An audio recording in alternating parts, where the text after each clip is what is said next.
그리스도를 이 땅 가운데 보내주시고 또 그리스도의 구원의 사역으로 인하여서 우리가 하나님과의 회복된 관계 가운데 들어간 줄 믿습니다. 그 하나님 앞에 나아옵니다. 이 시간 주의 얼굴을 구하오니 만나주시고 주를 찾는 이들 가운데에 지금 우리 주님께서 부활하셔서 우리와 함께 하신다는 것들에 대한 확신과 참된 소망을 얻을 수 있는 귀한 시간이 될 수 있도록 하나님 함께하여 주시옵소서. 이 모든 것 주님께 부탁드리오며 다시 오실 우리 주 예수 그리스도의 이름으로 기도 올려드렸습니다. 아멘. 제가 설교를 시작하면서 질문 하나를 드려보도록 하겠습니다. 잘 들어보시고 답변해 주시기 바랍니다. 아마 이건 답변하기 어마어마하게 어려운 답변입니다. 제가 항상 질문을 좀 어렵게 하죠, 그렇죠? 네, 오늘은 주관식입니다. 자, 사람이 변합니까? 어디서 이렇게 뒷말 안 하시고 이렇게 크게 말씀하시는데, 제가 목회자가 된 후에 이렇게 많은 사람들을 만나고 함께 또 하나님 말씀을 전하고 그들의 삶을 함께 또 말씀 가운데 세워가는 것이 어쩌면 목회자의 주된 삶이 아닐까 싶습니다. 그렇게 수많은 사람들과 복음을 나누고 삶을 나누는 그 중에서 얼마나 많은 사람들이 실제적인 삶의 변화를 경험할까요? 제가 여기서 말씀드리는 이 변화라는 것은요, 지금 여러분이 저를 보시면 뭔가 제가 바뀌었죠. 많은 분들이 제가 많이 젊어졌다라고 이야기를 하시는데, 제가 원래 젊습니다. 이제 젊어졌다 표현하시면 제 마음이 굉장히 상처가 되는데요. 제가 원래 젊은데 젊어졌다고 젊어 보인다고 이야기하시는데, 제가 헤어스타일이 좀 변화가 됐죠. 사실은 이제 제가 이렇게 전도를 하려고 계속 다니는 미용실에 있는데 일정이 안 맞아가지고 계속 그 집을 못 가다 보니까 길었어요. 근데 긴 머리를 어떻게 할 수 없어가지고 가르마 하나 바꿨을 뿐인데 많은 분들이 좋은 반응을 보여주셔가지고 그냥 그대로 가고 있어요. 그래서 근데 그냥 이렇게 겉으로 보여지는 어떤 스타일의 변화 이런 거 말하는 게 아니라요, 정말 우리가 말하는 사람이 변한다라고 말했을 때 그 사람 안에 있는 근본적인 삶의 변화, 여러분 그것들을 주변에서 쉽게 경험하고 있습니까? 제가 이렇게 사람들을 만나면서 종종 실제로 변화된 사람들을 경험하기도 합니다. 그런 분들의 고백을 들으면 얼마나 이 가슴이 벅차고 감동이 되어지는지를 모릅니다. 아마도 제가 목사로서의 삶을 살아가면서 가장 큰 행복과 보람이 아닐까 싶습니다. 그만한 게 없는 것 같아요. 또 그런가 하면 될 듯 변할 듯 하면서도 제자리에 주저앉는 사람들 또한 꽤 많이 보게 됩니다.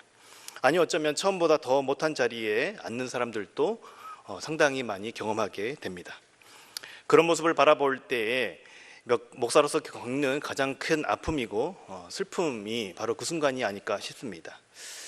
때로는 목사로서의 어떤 책임감, 제가 목자로서의 책임감 때문에 마치 제 잘못 때문에 그렇게 제자리에 눌러 앉는 것이 아닌가라는 생각에 자책하고 힘들어하던 때도 많이 있었습니다.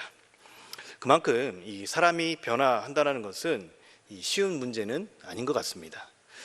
그렇다면 우리가 고민해야 할 것은 사람이 어떤 때 진정한 변화를 경험하느냐인 것이죠. 겉으로 드러나는 몇 가지 어떤 그런 단순한 행동을 하지 않는 것에 대한 변화를 넘어서서 그 사람이 10년 가운데 살아가는 삶의 인생의 방향성이 바뀌어지는 그러한 변화, 과연 어떻게 이루어질 수 있는가에 대한 고민이 끊임없이 생겨나는 것이죠. 왜냐하면 우리는요, 늘 삶의 한계를 겪으면서 내 삶의 변화를 우리 마음속에서 누구나 다 갈망한다라는 것입니다. 그렇기 때문에 표면적으로 흉내내는 변화가 아닌 내면에서부터 근본적인 변화가 어떻게 이루어질 수 있는지 이 시간 함께 고민해 보았으면 좋겠습니다. 자, 그런 우리의 고민에 실마리를 제공하는 예수님의 제자들이 있습니다. 오늘 저는요, 바울과 도마에 대해서 함께 알아보고자 합니다. 여러분, 바울 너무나 잘 알고 계시지요. 그의 삶이 변화하기 전에 원래 예수님을 핍박하던 자 아니었습니까?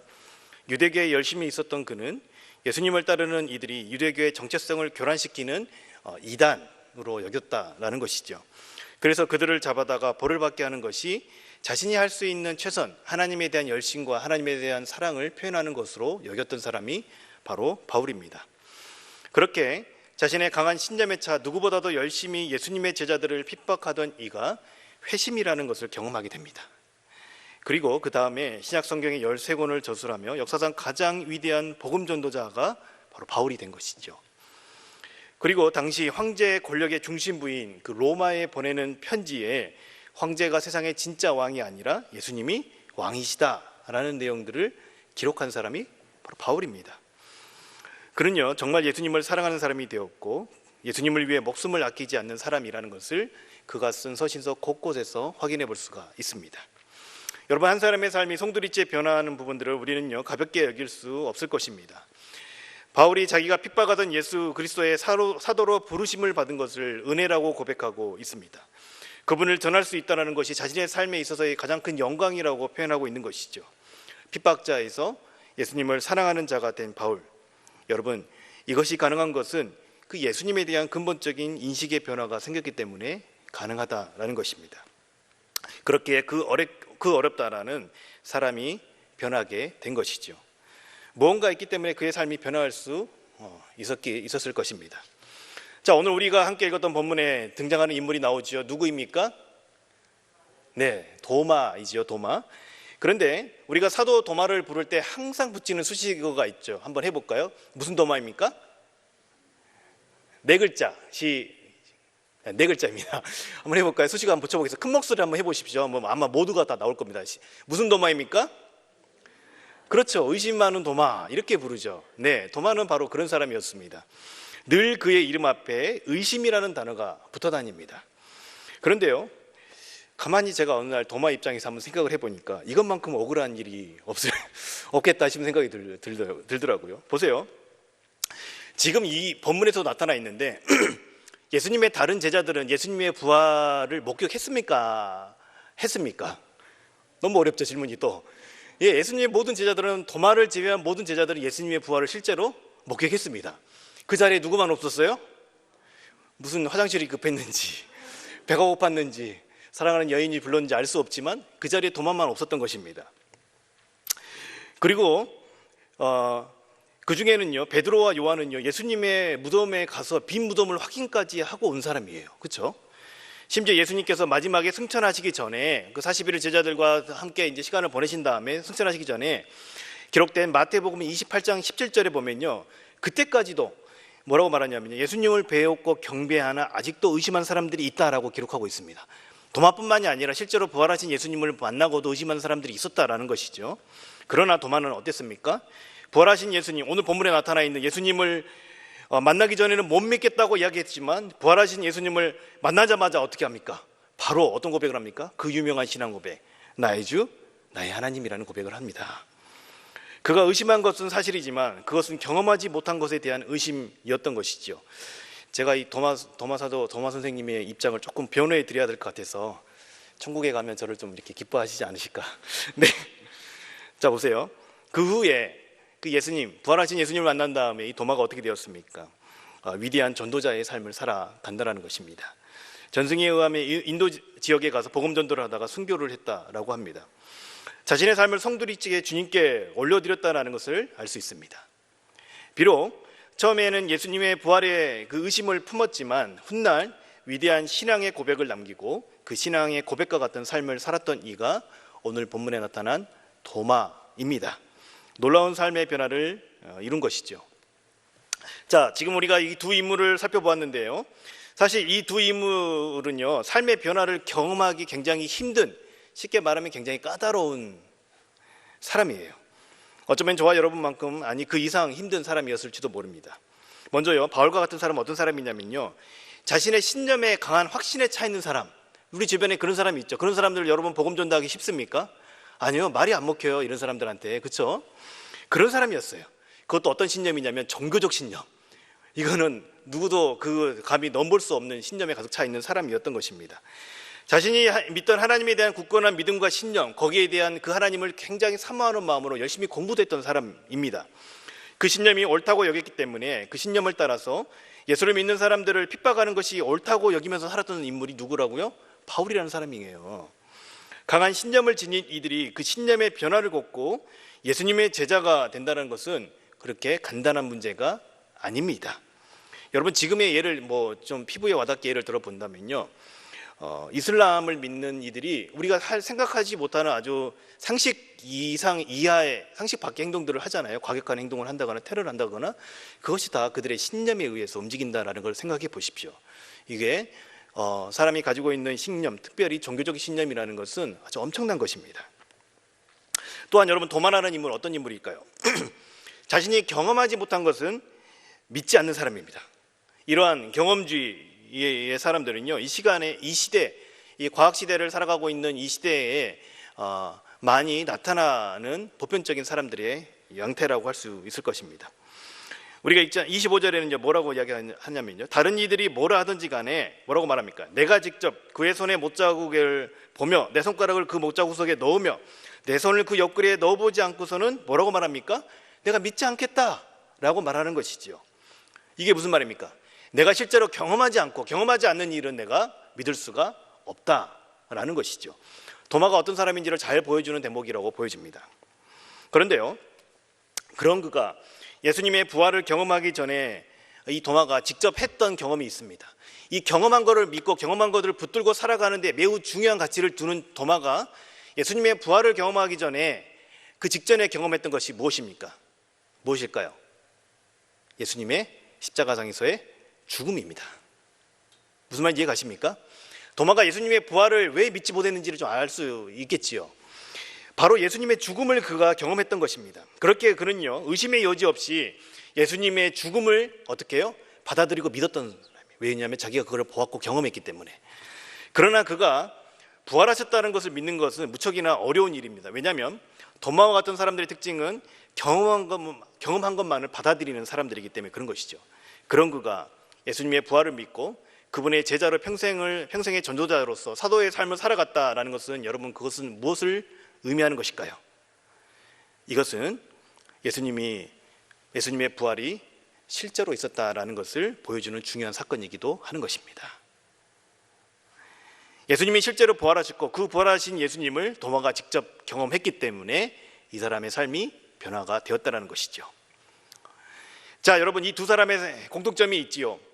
절대 쉽게 자신의 삶의 방향성을 바꿀 수 없었을 것 같은 이 두 사람, 한 사람은 자신의 강한 신념에 따라서 살아가는 사람이고, 한 사람은 어떤 사람입니까? 경험한 것 외에 받아들이지 못하고 믿지 못하는 이 두 사람이 변화를 경험하는데, 그 변화를 경험한 시점이 무엇이냐면 바로 그리스도의 부활을 경험했다는 것입니다. 바울이 변화를 이룰 수 있었던 정확한 시점을 말하자면 어디입니까? 다메섹 도상이지요. 예수님의 그곳에서 부활하신 예수님을 만나고 나면서부터 바울의 삶은 송두리째 변화를 경험했습니다.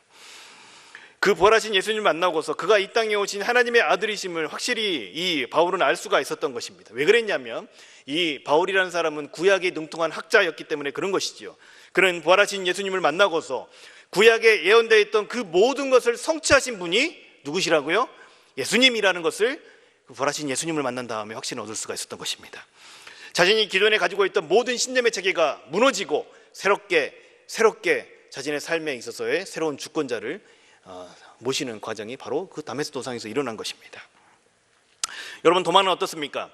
자신이 경험하지 않은 걸 믿기 힘든 사람입니다. 그가 부활하신 예수님을 직접 만나게 됩니다.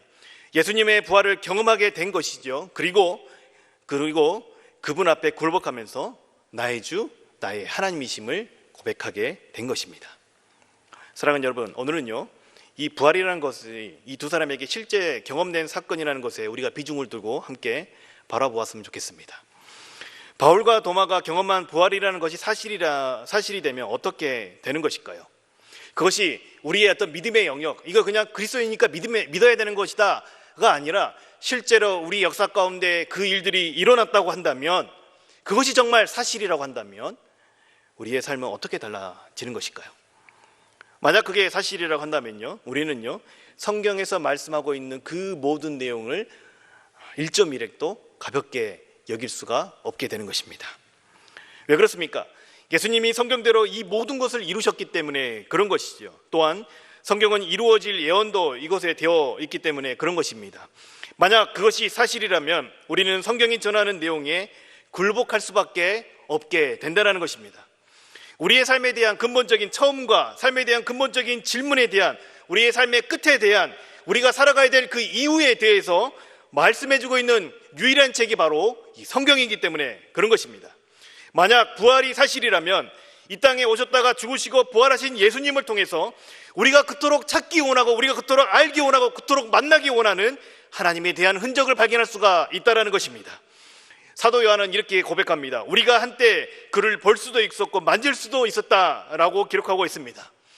비록 보이지 않는 하나님이시지만 우리는 이 땅에 오셔서 우리와 함께 사셨던, 죽으시고 부활하셨던 예수님을 통하여서 하나님이 어떤 분이신지 정확하게 알 수 있는 그 근거를 얻게 되었다는 것입니다.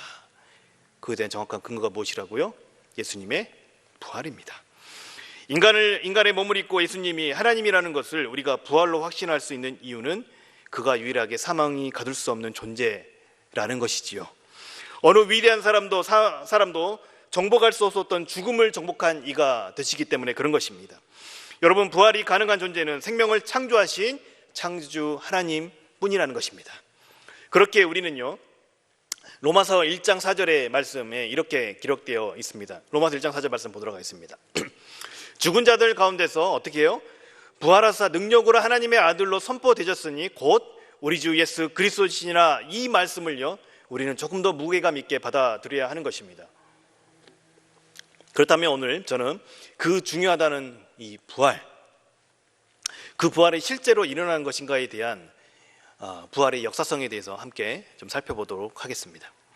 사랑하는 여러분, 이 부활이 믿어지십니까?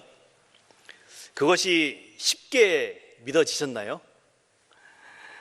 아마 장담은 못하겠지만 아마 쉽지는 않으셨을 겁니다. 대부분 예수 믿고자 노력하거나 아니면 그렇다라고 여기면서 살아갈 확률이 큽니다.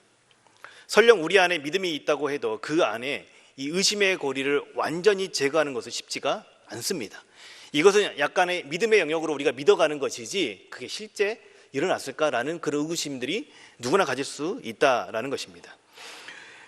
그 안에 의심의 고리를 완전히 제거하는 것이 쉽지 않다라는 것이죠. 그러니까 진짜 부활을 믿는 것이 불가능하다는 말이 아니라 쉽지 않다라고 제가 말씀을 드리는 겁니다.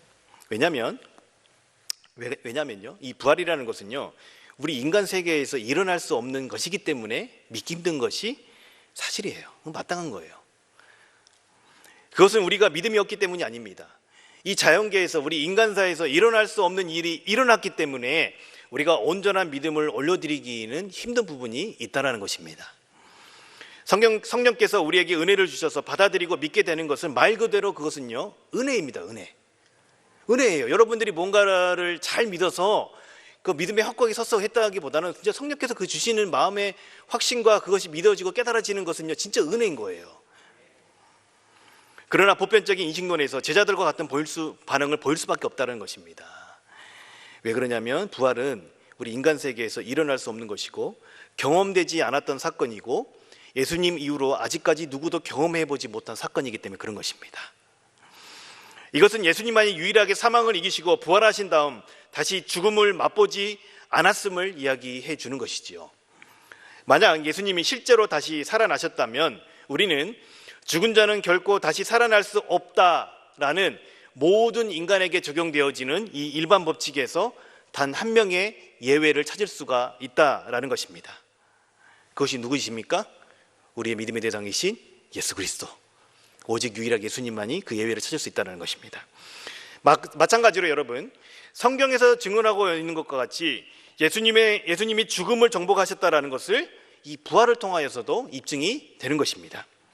그렇기에 이 부활은요, 창조 능력을 가진 오직 한 분 하나님만이 하실 수 있는 일이 되는 것입니다. 일반 법칙에서 예외가 되는 것이기 때문에 여러분 쉽게 믿어지지 않는 것이 당연한 것입니다. 여러분 스스로를 이상하게 여기지 마십시오. 그러나 잘 보십시오. 이 부활과 예수님에 대한 그 기록에 대해서 좀 살펴보면요, 제가 이에 관련된 책들을 이제 조사하면서 이제 발견되었던 것인데, 기독교에 대해서 우호적이거나 기독교에 대해서 반대 입장에 서 있는 그러한 역사학자들도 자신들만의 세상을 바라보는 관점들이 있잖아요, 그렇죠?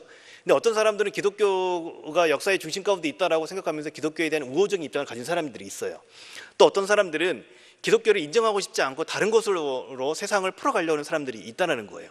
근데 이 두 사람들이, 두 역사학자들이 공통적으로 인정하는 예수님에 대한 사실, 그러니까 팩트, 예수께서 이 땅 가운데서 사시고 어떤 일을 이루셨는데 그거에 대해서 이 두 진영이 다 이견을 없이 일치하게 동의하는 내용이 있다는 것입니다. 그러니까 기독교에 대해서 우호적이거나 우호적이지 않고 기독교에 대해서 반대를 하는 사람이고 기독교를 관심이 없는 사람들도 이 예수님에 대해서 인정하는 부분들이 있는데 그것이 5가지 이 공통 기반이라는 것이 있다고 합니다. 왜냐하면 수많은 목격자들에 의해서 철저하게 검증된 것이고 수많은 역사적 자료가 있기 때문에 어느 누구도 이것은 우리 역사 가운데에서 없었던 사건이다, 이것은 있지 않았다, 기독교인들이 만들어내는 허구다, 어떤 종교적인 이야기다 라고 말할 수가 없다는 것입니다. 무슨 말입니까? 역사적 사실이라는 것이에요. 이 사실을 의심하는 사람, 역사가를 만나보기 힘들다라는 것입니다. 그 5가지, 검증된 5가지, 공통 기반 5가지를 제가 말씀드리도록 하겠습니다. 첫 번째, 그 예수라는 존재, 우리가 말하는 예수 그리스도라는 존재는 실제로 역사 가운데에 존재했던 인물이다. 그걸 어느 누구도 부정하지 않는다는 것입니다. 그렇죠? 두 번째, 예수 그리스도는 소란한 예루살렘 성에서 두 강도 사이에서 십자가에 못 박혀 죽었다. 우리가 성경에 나타난 그대로 십자가상에서 죽으시고 두 강도 사이에서 십자가에 달리시고 어떻게 했냐면요, 죽었다라는 거예요. 그 운명을 달리하셨다는 걸 말씀하는 거죠. 세 번째, 예수 그리스도는 다른 사람의 무덤 속에서 장사되고 사흘째 되던 날은 무덤은 비어 있었다. 그러니까 이 비그리스도인 역사학자들은 그거를 부활이라고 이야기하진 않아요. 그러나 예수께서 우리가 알고 있는 아리마대 요셉의 무덤에 장사되었고 사흘째 되던 날에 그 무덤이 비어 있었다는 거예요. 이 말은 무슨 말입니까? 예수님의 시체가 없다는 거예요. 그렇죠? 그거를 누가 다 인정한다고요? 기독교 역사학자든 비기독교 역사학자든 모두가 다 인정하는 역사적 사실이라는 것입니다. 네 번째, 그 후로 친구, 원수, 비신자든 예수의 시체를 본 사람은 아무도 없다라고 말합니다. 무슨 말입니까? 무덤은 비어 있었고 예수의 시체는 없었다. 예수님은 부활하셨다. 우리는 그렇게 말씀할 수 있지만 이 비기독교인들은 그저 거기까지만 인정한다는 것입니다. 그런데 그것은요, 누구도 부정할 수 없는 역사적 사실이라는 거예요. 아무도 예수님의 시체를 본 사람이 없었다. 5번째, 그 후로 많은 사람들이 부활하신 그리스도를 만났다라고 주장했다. 자신의 목숨을 잃으면서까지. 다시 한번 읽어드릴게요. 역사적으로 검증된 5가지 이 공통 기반, 그리스도인 역사학자든 비그리스도인 역사학자든 모두가 다 인정하는 역사적 사실, 예수께서 실제로 존재하셨고 두 강도 사이에서 못 박혀 죽었고 그 이후로 다른 사람의 무덤에 장사되었는데 사흘째 되는 날에 무덤은 비어 있었고 친구든 원수든 비신자든 예수님의 시체를 본 사람은 아무도 없었고 그 후에 많은 사람들이 부활하신 그리스도를 만났다라고 주장했다라는 것입니다. 자신의 생명을 아낌없이 내어주면서까지. 자, 보세요.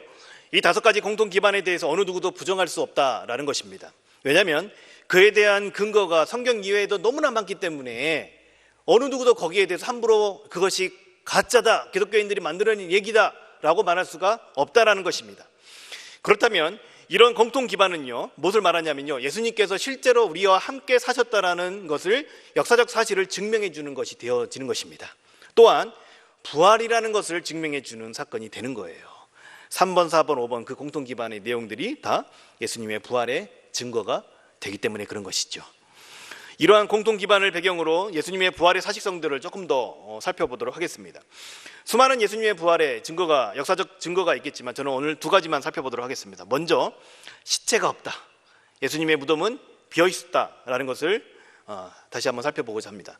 제가 지난 설교에 이 부분을 잠깐 다뤘었는데요, 예수님의 생애와 죽음에 대해서는 어느 누구도 쉽게 부인하지 않습니다. 그러나 예수님께서 분명히 사셨고 두 강도 사이에서 죽었고 장사되었다라는 것은 누구나 다 인정한다는 것입니다.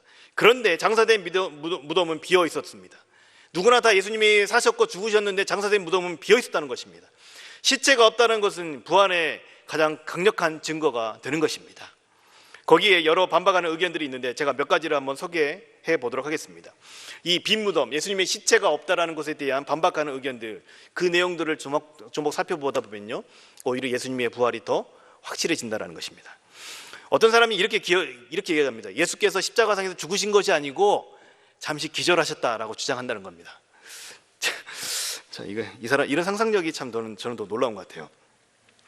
자, 예수께서 단지 십자가상에서 의식을 잃었다가 무덤에서 깨어나서 그것을 떠나 제자들에게 나타나셨다라는 것이에요. 그것을 제자들이 예수님이 부활하셨다라고 착각했다라는 그런 주장을 펼치는 사람들이에요. 보세요. 여러분, 이것이 허구임을 사형을 집행한 로마 군인들이 증명해 줍니다. 이 사람들은 기독교인들 아니잖아요. 그렇죠? 성경의 기록대로 로마 백부장이 직접 죽음을 확인해 주었습니다. 그리고 그 군인은 죽음을 확인하라는 그 빌라도의 요청에 옆구리에 어떻게 해요? 창을 찔러서 예수님의 죽음을 확인했죠. 보통 십자가상에 달려있는 이 죄수들을 빨리 죽기 위해서 이 다리에 뼈를 꺾잖아요. 숨을 못 쉬게 하기 위해서. 그런데 예수님은 다리에 뼈를 꺾지 않았어요. 왜요? 이미 사망하셨기 때문에. 그렇죠?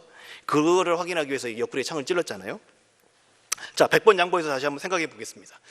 예수님은 로마에서 가장 가혹하다는 형벌인 십자가형을 당하셨는데 그것을 전문적으로 집행하는 로마 군인에 의해서 죽임을 당하셨습니다. 십자가에서만 그냥 매달린 게 아니라 수많은 책찍과 신문을 당하셨죠. 십자가에 못 박힘을 당한 후에 옹기도 먹을 것도 상처로 치료받지 못한 채 여러분 무덤에 사흘이나 생존할 수가 있겠냐는 것입니다. 과다출혈로 이미 죽었을 수도 있겠죠. 그런 후에 무덤의 돌을 직접 의자 하고 이렇게 옮겨가지고 걸어서 나오실 만큼 힘이 남아 있었을까요? 우리 인간의 생각을 해보면 그렇게 할 수 있는 사람이 없다는 것입니다. 그리고 그 무덤을 지키고 있던 경비병들에게 들키지 않고 그곳에서 나올 수 있다는 것이 여러분 가능했을까요?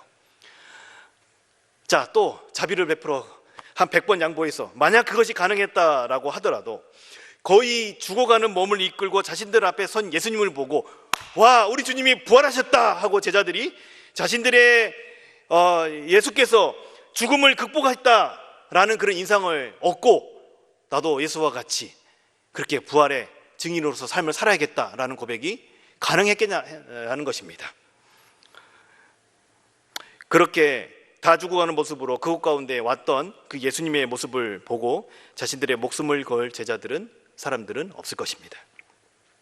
예수께서는 십자가의 죽음을 맞이하셨고 로마 군인에 의해서 사망 선고를 받았고 무덤에 장사되었습니다. 자, 두 번째, 이게 빈 무덤에 대한 반박하는 의견들이 있는데요. 그것은요, 누군가 도둑들이 예수님의 시체를 훔쳐갔거나 아니면 제자들이 예수님의 시체를 훔쳐갔다라는 것입니다. 참 이 사람들의 상상력도 재밌어요. 보세요. 도둑이 훔쳐갔다는 것인데 여러분 그것에 대한 근거를 찾기가 어렵습니다. 도둑이 예수님의 시체를 훔쳐갈 이유가 없어요. 그 시체 훔쳐가서 어디다 팔아먹게요. 자신들에게 유익이 될 게 전혀 없다는 것입니다. 또 그렇게 훔쳐갈 때에 경비병들의 눈을 어떻게 피할 수가 있었을까요? 그렇죠? 제자들이 훔쳐갔다는 주장도 있습니다. 그것은요, 성경에 보면요 이미 기록되어 있어요. 예수님을 죽인 유대인들이 퍼뜨린 소문이라는 것이 분명하게 기록되어 있습니다. 실제로 마태복음 27장 63절에서 28장 15절까지의 말씀에 보면요, 이 부분이 굉장히 상세하게 기록되어 있습니다. 자, 여기에는요, 유대의 예수님을 십자가에 못 박는 데 앞장섰던 유대의 종교 지도자들이 경비병들이 잘 때 시체를 도둑질했다라고 사람들에게 소문을 내라라고 그렇게 지령을 내려줍니다. 그런데 그 무덤을 지키도록 명받은 경비병들이 여러분 보세요. 어떻게 하나같이 동시에 다 잠이 들 수가 있었을까요? 거기서 끝나는 것이 아니라 누구도 무덤에 돌을 옮기고 시체를 옮기는 동안에 그동안에 잠을 깨지 않을 수가 있겠냐는 것입니다. 잠시 졸 수는 있을지 모르지만 여러분 군인이 경비를 하다가 자신들이 지켜야 할 것들을 잃었을 때에는 큰 벌을 받게 됩니다. 그런데 그것을 아는 이 경비병들이 동시에 모든 이들이 잠이 들 수는 없었을 것입니다. 빈 무덤에 대한 반박 주장에 그 어떤 것도 근거를 찾아볼 수가 없습니다. 왜냐하면 말이 되지 않기 때문입니다. 무덤은 비어 있었습니다. 예수님의 빈 무덤이 부활의 증거가 되는 결정적인 이유는 이렇습니다. 만약 예수님을 반대하는 이들이 예수님의 부활을 증거하는 제자들의 걸음을 막는 가장 손쉬운 방법은 무엇이냐면요, 예수님의 시체를 그들 앞에 놓으면 되는 거예요. 그럼 다 끝나는 거예요. 당시에 곳곳에서 일어나는 예수 운동에 찬물을 끼얹을 수 있는 것은 예수님의 시체 하나면 끝나는 거였습니다. 그런데 그 어느 누구도 예수님의 시체를 그들 앞에 가져올 수가 없었던 것입니다. 왜냐하면 우리 예수님께서 부활하셨기 때문에 그런 것입니다. 예수님이 다시 살아나셨기 때문에 장례를 치른 후에 그 누구도 예수님의 시체 보지 못했다는 것입니다. 예수님의 부활의 증거 두 번째는요, 제자들의 변화가 이 부활의 결정적인 증거가 될 수 있다는 것입니다. 예수님의 죽음 이후에 예수님의 제자들은 겁쟁이가 되어서 숨거나 자신의 고향으로 돌아갔습니다. 복음서에 나타난 그들은요, 절망 가운데 빠져 있었습니다. 그러나 보십시오, 이 복음서의 끝자락에 다음에 붙어 있는 이 사도행전이라는 그 책을, 성경을 보면 어떻습니까? 그들은요, 주 예수 그리스도의 이름을 위해 자신의 생명을 아끼지 않고 천하를 어지럽히는 자가 되어 있었다는 것입니다. 그 사이에 무슨 일이 있었을까요? 무엇이 그들의 태도에 근본적인 변화를 가지게 오게 만든 것이었을까요? 자, 제가 설교 초반에 바울과 도마의 경우를 보았습니다. 몇 가지 경우를 더 살펴보도록 하겠습니다. 먼저 베드로, 여러분 잘 아시죠? 예수님이 신문 받고 있을 때에 예수님의 면전에서 예수님을 3번이나 부인했던 사람이 바로 베드로입니다. 성경에서는 그가 상남자로 표현되어 있지만 굉장히 겁쟁이로 보여지는 것이죠. 그런 그가 예루살렘에서 예수가 주와 그리스도가 되셨다고, 부활하신 우리 주라고 담대히 예수님을 선포할 수 있었던 그 이유가 무엇일까요? 그 사이에 무슨 일이 있었을까요? 그리고 그가 부인하던 예수님을 위해서 능력받는 일에 합당한 자로 여김을 받는 것이 받는가 하면, 얼마 전에 담임 목사님께서 설교하셨지만 당신이 죽을 수도 있는 그런 감옥에서 편안하게 잠을 잘 수 있었던 그 이유가 무엇일까요? 대체 그 겁쟁이 베드로에게 무슨 일이 있었길래 이것이 가능한 일일까요? 예수님의 동생 야고보 있죠? 이 초대교회 예루살렘 교회에 아주 탑 리더십으로 교회를 섬겼던 자가 되었습니다. 그런데요, 예수님의 육신의 동생인 야고보는요, 예수님을 믿지 않았습니다. 그런데 그가 초대교회의 든든한 지도자로 훗날 세워졌던 것이죠. 예루살렘에 살기 등등한 유대인들 사이에서 예수님을 증거하는 일에 그가 앞장섰다라는 것입니다. 무엇이 이들의 변화를 이끌었을까요? 그 사이에 무슨 일이 있었을까요? 베드로는 십자가에 거꾸로 매달려, 야고보는 회당에서 죽기까지 매를 맞아 순교했다라고 전해지고 있습니다. 여러분, 이것이 무엇이 이들을 변화시켰을까요? 여러분, 우리가 초대에 살펴봤던 바울의 경우는 말할 것도 없습니다. 그는 예수님을 증오하던 자에서 그를 위해 목숨까지 내어줄 수 있는 예수님을 사랑하는 자가 되었습니다. 그는 예수님의 죽으심과 부활을 전하기 위해서 아시아와 유럽 대륙을 오가며 목숨 건 전도 여행을 감행했던 사람입니다. 그리고 그도 전해지는 바에 의하면 로마에서 순교하게 되어지죠. 어느 누구든지 사실이 아닌 것에 확신할 수 없는 일에 자신의 목숨을 버리지는 못할 것입니다. 그런데 이 제자들은 자기 개인에게 직접 주어지는 경제적, 사회적 유익이 없음에도 불구하고도 죽는 그 순간까지도 자신들이 만난 부활하신 예수님을 절대 부인하지 않았다라는 것입니다. 여러분, 이런 경우는 있을 수 있어요. 제가 누군가가 저한테 예수님을 부인하고 너 죽으면 네 처자식 내가 끝까지 책임져 줄게, 통장에 뭐 한 100억 정도 꽂아 줄게, 뭐 이런 말 하면 나 한 명 이렇게 죽고 우리 처자식을 위해서 그래, 그런 말 할 수 있을지는 몰라요. 그런데 어떠냐면요, 이 예수님의 제자들에게는요, 그들에게 어떤 사회적 경제적 유익도 없음에도 불구하고도 그것을 부인하지 않고 끝까지 예수님의 부활을 증언하다가 그들이 죽음을 맞이했다라는 것입니다. 왜냐하면 그들은 사실을 부인할 수 없었기 때문에 그런 것이죠. 너무나 명백한 사실이기 때문에 아니라고 말할 수가 없었던 것이에요. 자신의 생명과 맞바꾼다 하더라도 그것이 사실이기 때문에 여러분, 아니라고 말할 수가 없었던 것입니다. 자, 그렇다면 우리는요, 곰곰이 생각해 보아야 할 것이 있습니다. 부활에 대한 증거는 여러분 너무나 확실합니다. 너무나 확실해요. 역사적으로도 너무나 선명합니다. 우리가 더 고민하고 접근하면 접근할수록 이 부활이라는 것은요, 너무나 확실해집니다. 예수님은 부활하셔서 우리의 주와 그리스도가 되셨다는 위대한 확언 외에는 우리는 그 어떤 것도 적절하게 이것을 설명할 길이 없다라는 것입니다. 예수님은 사망이 가둘 수 없는 유일한 존재이신 하나님, 성자 하나님이셨습니다. 전능하신 하나님이 이 땅에 우리 인간의 역사 가운데 직접 찾아와 주셨다는 것을 무엇을 통해서요? 우리는 부활을 통해서 확인하며 우리의 믿음을 여기에 둘 수가 있다는 것입니다. 여기서 우리에게 필요한 것은 바로 이 고백입니다. 오늘 도마가 고백했죠. 무엇입니까? 나의 주, 나의 하나님이십니다. 이것은 부활하신 주님을 보기 전에는 절대 믿을 수 없었던 그 도마의 고백입니다. 이 명백한 사실 앞에 우리의 고백도 여러분 동일해야 된다고 저는 보여집니다. 나의 주, 나의 하나님이라는 고백이 저와 여러분 가운데 있기를 간절히 소망해 봅니다. 예수님은 부활을 통해서 자신이 이 땅 가운데 육신의 몸을 입고 오신 하나님이시라는 것을 확증하셨습니다. 아까 우리가 함께 살펴봤던 로마서 1장 4절 말씀에 이렇게 기록되어 있었죠. 부활하사 능력으로 하나님의 아들로 선포되었다라고 성경은 분명하게 전하고 있습니다. 예수 그는 한 인간을 넘어서서 누구였습니까? 하나님이셨습니다. 바울은 율법에 열심히 있었던 자였습니다.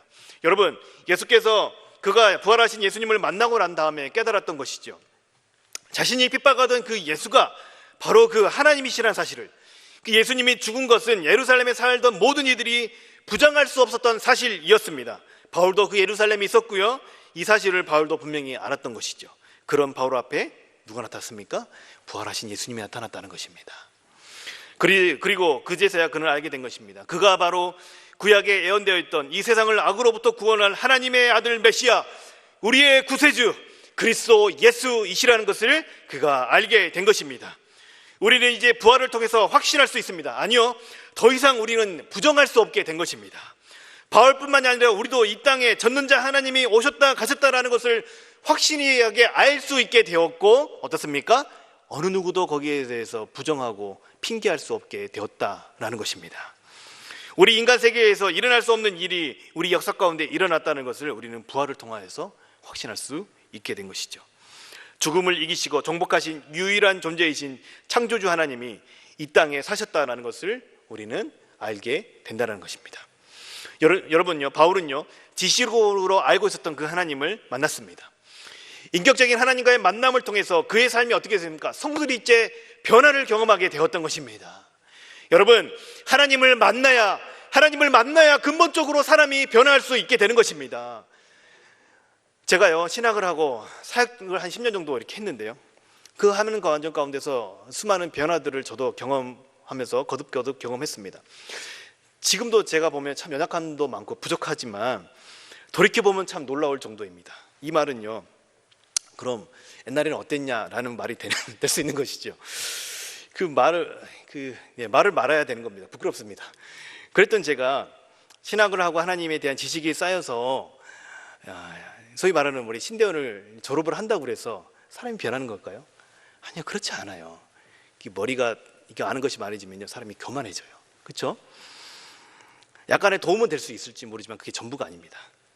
그것은 부활하신 그 주님, 살아계신 그 주님을 제 삶 가운데 능력적으로 계속해서 경험하고, 그분이 제 삶을 이끌어 가시고, 그분이 저의 모난 부분을 다듬어 가시고, 그분이 저와 함께 지금 여기 나와 있는 것처럼 부활하신 예수님이 우리와 함께 하신다는, 나와 함께 하신다는 것들이 저의 삶 가운데서 끊임없이 경험되어지고, 이 부활이 사실이구나라는 것들이 저 안에 선명해질수록 제가 조금씩 변화되는 것을 경험할 수가 있게 되는 것입니다.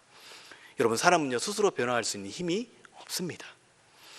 하나님을 닮고 있지 않은 인간은 안에 선한 것이 없기 때문에 우리가 아무리 변화하려고 애쓴다고 해도 우리 안에 선한 것이 나오지가 않습니다. 변화를 이룰 수 있는 힘은 사람에게 없습니다. 스스로 내면에 자기 자신의 모습을 숨기고 다른 사람 다스릴 뿐이지 근본적인 변화의 힘을 스스로 가지고 있지 않습니다. 그러나 그 장엄하고도 명백한 사실 앞에 우리는 굴복할 수밖에 없습니다. 진정한 창조주의 권위 앞에 그 어떤 사람도 자기 자신을 주장할 수가 없게 되는 것입니다.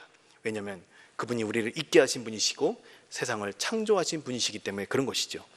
사랑하는 여러분, 오늘 우리는 예수가 누구인지에 대한 답을 내릴 때입니다. 우리 자신의 삶을 있게 하시고 삶의 의미를 주시는 분을 내 삶의 주인으로 고백해야만이 저와 여러분들이 진정으로 원하는 삶의 변화를 경험하게 되는 것이죠. 나를 중심으로 살아오던 삶을 청산하고 나의 주 나의 하나님을 내 삶의 주권자로 섬기며 살아가는 이들만이 진정한 삶의 변화를 이룰 수가 있다는 것입니다. 여러분, 왜 그렇습니까? 왜 그럴까요? 우리 인생에 대한 답이 바로 예수님께 있기 때문에 그런 것입니다. 또한 우리가 그 하나님을 담아내야만이 우리가 우리 안에 누구를 담고 있느냐, 무엇을 담고 있느냐에 따라서 우리 자신의 모습이 나타나기 때문에 우리가 참된 주인이시여 참된 선인이신 하나님을 담아내야만이 우리 삶의 변화를 이뤄낼 수가 있다는 것입니다. 예수님은 이 땅에 육신의 몸을 입고 오신 창조주 하나님이십니다. 우리는 이제 하나님을 모른다 핑계할 수가 없습니다. 왜 그렇습니까? 예수님에 대한 너무나 분명하고 확실한 증거가 부활과 예수님의 삶을 통해서, 예수님의 사역을 통해서 역사적으로 우리 가운데 너무나 많은 것들이 전해지고 있기 때문에 우리가 하나님을 모른다 부정할 수가 없다라는 것입니다. 모른다고 핑계할 수가 없다라는 것입니다. 하나님이 어디 계시냐고 우리가 되물을 수가 없다라는 것입니다. 하나님 너무나 명백하게 우리의 삶 가운데, 우리 역사 가운데, 지금도 살아있어서 저와 여러분의 10년 가운데 함께 하시기 때문에 그런 것입니다. 모든 이름 위에 뛰어난 창조주 하나님 앞에 그 어떤 누구도 자기 자신을 여러분 주장할 수가 없습니다. 여러분, 그 하나님 앞에 나아가 우리가 그분을 나의 삶의 주인으로, 참된 주인으로 모시면서 살아가는 것이, 그것이 참된 인간의 길이며 참된 변화의 길인 줄 믿습니다. 살아계신 주님과 인격적인 만남이 있는 저와 여러분이 되시길 바랍니다. 하나님이 부활을 통해서 자기 자신을 명백하게 보여주셨으니 이제 우리가 해야 될 것은요, 그에 반응하는 것입니다. 그분을 찾는 것입니다. 그리고 나의 주, 나의 하나님으로 받아들이는 것입니다. 여러분, 이것이 우리에게 필요한 자세라는 것입니다. 왜 그러냐면요, 오늘 성경의 표현을 빌리자면요, 우리 인간의 역사 가운데서 하나님이 찾아오셨다는 것은요, 세상의 심판이 시작되었다는 것을 의미하기 때문에 그런 것입니다. 예수님께서는 이 땅에 그리스도로 오셔서 하나님의 기름 부은 자로서 우리 인간이 받아야 될 심판의 자리에 스스로 서셨습니다. 그리고 죽음을 이기시고 부활하셔서 새로운 창조를 이루시고 만물을 그리스도 안에서 회복해 하셨습니다. 이를 다른 표현으로 말씀을 드리자면요, 이것은요, 이 땅의 종말, 이 땅의 끝이 이미 시작이 되었다는 걸 말하는 것이에요. 단지 최종적인 심판을 하나님께서 유보하셔서 저와 여러분에게 기회가 주어져 있는 것 뿐입니다. 우리는 그 최종적인 심판이 있을 때까지 저와 여러분에게 주어진 이 기회, 이 은혜의 시간에 복음의 메시지를 듣고 받아들이는 것이, 그것이 우리가 살 길입니다. 그것이 바로 우리가 표현하는 구원인 것이죠. 그것을 끝까지 거부한 이들에게는 하나님의 공의로운 심판이 기다리고 있는 것입니다. 그러나 그 시기 가운데에 하나님을 떠난 죄를 돌이키고 오늘 도마의 고백과 같이 예수님을 내 삶의 주요 하나님으로 받아들이는 이들에게는 하나님의 자녀가 되는 권세를 허락하여 주십니다. 얼마나 큰 하나님의 은혜입니까? 이 모든 성경의 약속의 말씀에 대한 강력한 근거, 확인 가능한 근거, 역사 속에서 확인할 수 있는 근거, 우리의 믿음이 참되게 하는 근거는 바로 예수님의 부활입니다. 아무리 이 세상이 예수님의 부활을 숨기고 덮으려고 해도 우리 역사 가운데 일어난 명백한 사건이기 때문에 여러분, 우리는 그 사실을 부정할 수가 없습니다. 하나님은 살아계십니다. 그리고 지금도 저와 여러분과 함께 하십니다. 그 하나님이 인간의 몸을 입고 우리와 함께 사셨습니다. 그리고 우리의 구원의 문제를 해결하시기 위해 십자가에 죽으시고 사망 권세에 이기시고 부활하셨습니다. 여러분, 이 모든 성경의 내용이 사실입니다. 우리는 이 위대한 하나님의 사랑에 굴복하여 나올 수밖에 없는 존재인 것이죠. 오늘 예수님의 부활의 역사적 사실을 통하여서 더욱 굳건한 믿음의 자리에 서게 되는 주인공이 되시길 바랍니다. 그 부활의 주님 앞에 도마의 고백과 같이 나의 주, 나의 하나님,